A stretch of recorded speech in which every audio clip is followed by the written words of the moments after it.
नमस्कार। जय जय राम, जय सिया राम, जय हो बागेश्वर धाम सरकार, जय हो हनुमान जी महाराज। मेरे प्यारे सभी दर्शकों, आज के इस वीडियो में वास्तव में एक बहुत ही ज़बरदस्त मज़ेदार, अपनी हंसी को रोक नहीं पाएंगे ऐसा ही कुछ ज़बरदस्त कहानी मैं लेकर के आया हूँ कि आखिर जो कहानी का शीर्षक है हंसे क्यों, बहुत ही ज़बरदस्त मज़ेदार होने वाली कहानी है। तो मैं आप लोगों से कहना चाहता हूँ कि आप कहानी में खोने से पहले अगर अभी तक हमारे वीडियो को लाइक नहीं किया हो तो बस लाइक ज़रूर कर दें। तो कहानी है कि बहुत पुराने समय की बात है कि एक राजा, जिसके राज्य में किसी प्रकार की कोई कमी नहीं थी, धन दौलत, नौकर चाकर, प्रजा भी उस राजा से बड़ी खुश थी। लेकिन राजा को बस एक चीज़ की कमी थी, वह उसके कोई संतान नहीं थे। तो फिर राजा ने एक ऋषि महात्मा के यहाँ गया और उनसे पूछा कि आखिर मेरे संतान न होने का कारण क्या है। फिर उस ऋषि महात्मा ने कुछ उपाय बताया और फिर उसके बाद एक सेव दिया खाने के लिए। उसने कह दीजिएगा अपने रानी से कि यह सेव जो है खा लेना। फिर जो है वह राजा उस सेव को लेकर के आते हैं और अपनी रानी को देते थे। रानी कुछ ही दिनों के बाद गर्भवती होती है। जब गर्भवती हो जाती है तो फिर ठीक 9 महीने के बाद एक सुंदर सा पुत्र का जन्म होता है। राजा बड़े खुश होते हैं, अपने पूरे राज्य में मिठाइयाँ बंटवाते हैं, हर तरीके से धूमधाम पूरा खुशहाली छा गई रहती है। तो फिर जब छोटा सा बच्चा जब वो थोड़ा सा बड़ा होता तो फिर राजा ने उसकी कुंडली बनवाई और उस कुंडली के बनवाने के बाद एक बहुत ही जानकार ज्योतिषाचार्य को बुलवाते हैं। आखिर इस कुंडली को एक्सप्लेन कौन करेगा, बताएगा कौन कि आखिर मेरे बेटे के भाग्य में क्या चीज़ें हैं। फिर एक बहुत ही उस राज्य के जानकार ज्योतिष को बुला करके अपने राजमहल में बुलाते हैं। और जब वो ज्योतिषाचार्य उस महल में आते हैं तो राजा से कहा कि देखिए जी, इस बच्चे की कुंडली देख करके मेरे को इसके लिए आपसे पर्सनली अकेले ही बात करना होगा। या तो आप इन लोगों को यहाँ से हटा दीजिए या आप किसी पर्सनल किसी एकांत कमरे में चलिए। तो उसने कहा ऐसी बात नहीं, मैं अपने सभी मंत्रियों को, सभी दरबारियों को यहाँ से कुछ देर के लिए हटा देता हूँ। फिर सारे के सारे लोगों को वहाँ से राजा ने आज्ञा दिया और उस लोग चले गए। फिर उस ज्योतिषाचार्य ने कहा कि देखिए, ये जो आपका पुत्र है ना, बहुत ही अच्छा है, बहुत होनहार है, बहुत ही बुद्धिमान है, आपका नाम करेगा, राज्य बड़े ही अच्छे से चलाएगा, सब चीज़ अच्छे से चलाएगा, लेकिन बस एक चीज़ का इसमें एक विशेष गुण है। तो राजा साहब ने पूछा अरे कौन सा विशेष गुण है। उसने कहा कि देखिए राजा साहब, चूँकि एक ऋषि महात्मा के आशीर्वाद से इसे जो है आपको संतान की प्राप्ति हुई है, इस वजह से इसमें बहुत ही कुछ खास विशेष गुण है। क्योंकि यह जो है किसी पशु पक्षी जानवर हर प्रकार के प्राणियों की भाषा को समझ सकता है, सुन सकता है। लेकिन यह जो बात है, ये जो विशेष जो जानकारी है, ये आप किसी से भी अवगत मत कराइएगा, किसी को भी मत बताइएगा। क्योंकि अगर यह जानकारी अगर आपके सिवाय किसी भी दूसरे को पता चलेगा तो सोच लीजिएगा उसी समय आपके लड़के की मृत्यु हो जाएगी। उसने कहा ठीक है, मैं किसी से नहीं बताऊंगा। फिर ज्योतिषाचार्य तो चले गए, लेकिन उस राजा ने अपने भी बेटे को नहीं बताया। और ऐसे दिन जो है राज करते रहे, दिन बीतता रहा और एक समय ऐसा भी आया कि वह राजा और रानी बूढ़े भी हो गए। फिर राजा और रानी जब बूढ़े हो गए तो उसने कहा कि मेरा बेटा को अब आखिर ये सब गुण बताएंगे नहीं तो कैसे चलेगा काम। तो फिर राजा ने अपने उस बेटे की शादी भी कर दी, खूबसूरत अच्छी सी कन्या देख करके अपने राजा ने उस बेटे की शादी भी कर दी। और शादी होने के बाद जब राजा को ऐसा लगा कि बस मैं कुछ दिनों का मेहमान हूँ, तो उस राजा ने इस विशेष गुण का जो अपने लड़के के अंदर था उसको बताया। उसने कहा कि देखो बेटे, एक खास गुण तुम्हारे में है, तुम पशु पक्षी जानवर हर चीज़ों की भाषा को तुम सुन सकते हो, समझ सकते हो। इस कारण से यह जो विशेष गुण है तुम कभी किसी को बताना मत, अगर बता दिए तो तुम्हारी उसी समय तत्काल मृत्यु हो जाएगी। उसने कहा अच्छा ऐसी बात है, ठीक है पिताजी, मैं नहीं किसी से नहीं बताऊंगा। फिर जो राजा रानी की मृत्यु हो जाती है और फिर उनका जो बेटा रहता है वह राजा बन जाता है। राजा बनने के बाद सब कुछ ठीक ठाक रहता है और राज्य का संचालन बड़े ही अच्छे से करता है। राजा और प्रजा का हर तरीके से मिलन भी रहता है, रेख देख होती है, किसी की कोई दिक्कत नहीं, प्रजा खुश रहते थे। लेकिन एक बार राजा जो है अपनी रानी के साथ जो अपने कमरे में शयन कक्ष में सोने जा रहे थे, खाना खाए और खाना खाने के बाद रानी से कहा, देखो जी अब हम लोगों का सोने का समय हो गया है। उसने कहा अच्छा ठीक है, चलो हम लोग सोने चलते हैं। लेकिन तब तक जो है जमीन पर कुछ काली चींटियां जो रेंगते हुए जा रही थी। तो काली चींटी जो सबसे आगे वाली चींटी थी, तो राजा साहब उस चींटी को बड़े ही ध्यान से देख रहे थे। तब तक उसमें से आगे वाली चींटी कहती, करे जी चलो चलो चलो, जल्दी जल्दी चलो, अरे राजा साहब का अब सोने का समय हो गया, जल्दी जल्दी चलो। अब राजा साहब जब यह बात सुनते हैं तो वह हंस देते हैं, और जैसे हंसते हैं तो रानी देख लेती है और पूछती, करे आपने हंसा क्यों, आखिर हंसे क्यों, क्या मेरे में कुछ कमी है, क्या मेरे में कुछ खोट है, आखिर किस बात पर हंसे, क्या मैंने बोला, क्या चीज़ें देख करके हंसे। उस राजा ने कहा, अरे छोड़ो ना जी ये सब बातें, अरे मैं बस वैसे हंसी आया। उसने कहा नहीं नहीं छोड़ो।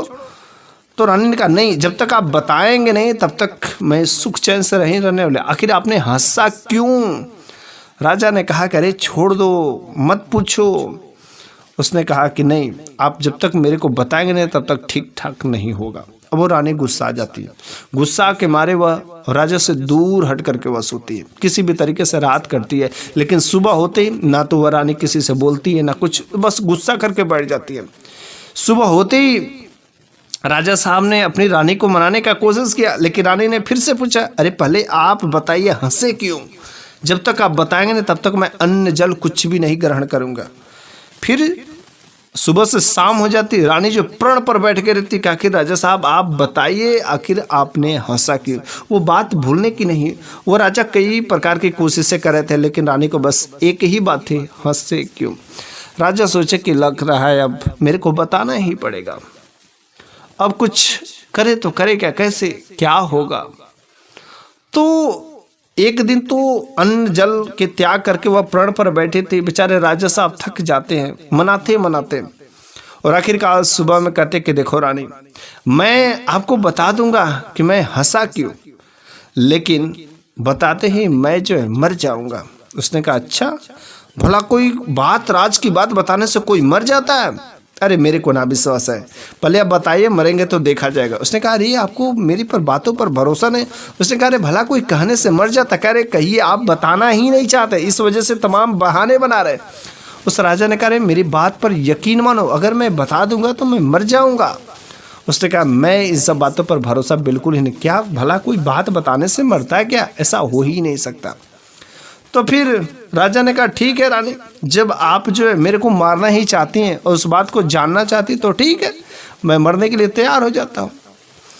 तो राजा ने अपने सैनिकों को और सब लोगों को बुलाया, कहा कि देखो भाई, कल जो हमारा अंतिम दिन है और कल मेरी मृत्यु तय है, कल शमशान घाट पर सब लोग चलेंगे, मेरी अंतिम विदाई है।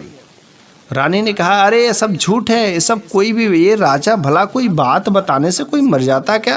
क्योंकि रानी जो अपने जिद पर टल गई है, मैंने शाम को हंस क्या दिया, वह बार बार पूछ रहे हंसे क्यों हंसे क्यों हंसे क्यों, और मैं उनको बताया जा रहा हूँ कि अगर मैं हंसने का कारण बता दी तो मैं मर जाऊँगा। रानी जो मान नहीं रही है, वो करे कि भला ऐसा कोई हो सकता, और वास्तव में ऐसा कोई हो सकता। रानी और भला कुछ लोग भी कहते हैं वास्तव में क्या बात बताने से कोई मर जाता क्या।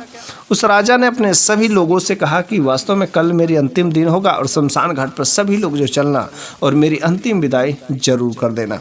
फिर अगले दिन सब लोग उस राज्य के कुछ मंत्री, प्रजा, सैनिक और साथ में रानी भी चल पड़ती हैं। राजा ने कहा अभी भी सोच लो, मत पूछो, वरना मेरा अंतिम मुंह देखोगे, दोबारा आज के बाद नहीं मैं मिलूंगा। लेकिन चलते चलते चलते सब लोग शमशान घाट में जा रहे हैं। उधर जो लकड़ी की चिता सब कुछ सजाया जा रही है, और इधर राजा जाते अपनी रानी को लेकर के। तब तक पेड़ के नीचे जो है एक बकरा और एक बकरी रहते हैं। तो बकरी बेचारी गर्भवती रहती, प्रेग्नेंट रहती है। तो बकरा जो है पेड़ पर चढ़ करके आराम से पत्तियों को तोड़ करके खा लेता है। तो बकरी कहती करे भाई मेरे को भी कुछ पत्तियां दे दो। वह बकरा कहते रे मैं भला राजा साहब थोड़े हूँ कि मैं तुम्हारी हर बात को मैं मानूं, अरे तुम डाल को निभाओ और खाओ। देख राजा साहब की हालत क्या है, ठीक पत्नी की बातों को मान करके, और देख वो क्या कर रहे हैं। उसने कहा अरे राजा साहब ने क्या कारण किया, क्या किया कि उनकी बातों को मान कर क्या जैसा काम करने जा रहे। उसने जो कुछ भी कहा, बकरा ने कहा जो कुछ भी। रानी ने जब पूछा हंसी क्यों, तो सिंपल सी बात है, कोई भी कारण हो, तो बकरी बोलती तूने बता देना चाहिए, हंसे क्यों? तो बकरा कहता है कि अरे क्यों बताए, अपने मन की बात होती है, किसी कारण से हंसी आ गया, उसी पर तो 4 डंडा लगा करके रानी को बताते अच्छे से। अगर मेरे से दोबारा कहीं ना पत्ती को तो लटकाने के लिए, तब तेरी भी पिटाई होने वाली है, इसलिए मेरे से काम करवाने की कोशिश मत कर। तो भले गर्भवती चाहे जो कुछ भी है, तू अपना कर्म कर और कैसे तेरे को खाना, मेरे से मत सहयोग कर। राजा यह बात को सुन जाते, बकरा और बकरी की बातों को जब ये बात सुन जाते हैं तो उनके मन में दिमाग जो बदल जाता है। फिर तमाम सैनिकों से कहते हैं कि देखो जी, आप लोगों से मैं माफ़ी मांगना चाहता हूँ, अब मेरे को ये हंसने का कारण यहाँ पर नहीं बताएंगे, शमशान घाट में नहीं बताएंगे, अब मैं मरूंगा तो घर पर ही चल करके मरूंगा। आप लोगों से मैं माफ़ी मांगता हूँ और आप लोग अपने अपने घर जाइए, मैं रानी को घर पर बता दूंगा। बस वो रानी के साथ में घर पर आते हैं और अपने एक सिपाही से कहते कि जाओ कुछ इमली की गांछें लेकर के आओ, कुछ इमली की डाल लेकर के आओ। सिपाही का अरे इमली की डाल क्या? उसने कहा मेरे को ज़रूरत है बस, ज़्यादा सवाल जवाब नहीं करने का, रानी को बताना है कि आखिर हमें हंसा क्यों। इमली की गाछें लेकर के आते हैं और वह कुछ इमली की गाछों को लेकर के वो राजा साहब अपने रानी के साथ में एक शयन कक्ष में अपने कमरे में चले जाते हैं और फिर से अगल बगल के दासियों को जो रहते हैं उसे दूर दूर हटा देते हैं।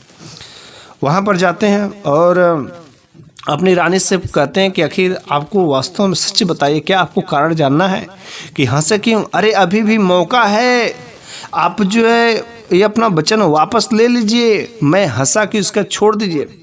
फिर रानी कहती कि नहीं, मेरे को जानना है तो जानना है, आखिर आपने हंसा क्यों। अब रानी अपनी जिद पर टली रहती, तो राजा ने भी क्या किया, वही इमली की डंडा उठाया जो गांचे थी और रानी को दे दनादन थों थों थों थों पीटना शुरू कर दिया। और रानी इधर चिल्लाती उधर चिल्लाती, इधर चिल्लाती उधर चिल्लाती, ऐसे ही अब चिल्लाती रहती। अब जो है इतना मारे राजा साहब ने, इतना मारे कि वह रानी जो मूर्छित हो गए। और जब मूर्छित हो गए तो फिर राजा साहब ने दरवाज़ा खोला और दासियों को कहा कि देखो रानी को मूर्छा आ गया है। और जब रानी के ऊपर जो पानी फेंका जाता है फिर से उन्हें होश आता है। तो राजा साहब ने पूछा अब भी आपको कारण जानना है कि हंसे क्यों? रानी ने फिर से वही अंदाज में, चोट लगा था, मार खाई थी, लेकिन कही थी हाँ मेरे को जानना कि आखिर आपने हंसा क्यों।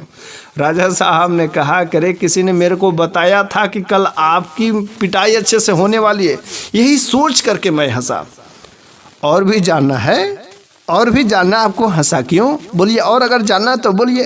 रानी कहती ना ना ना, मेरे को अब नहीं जानना।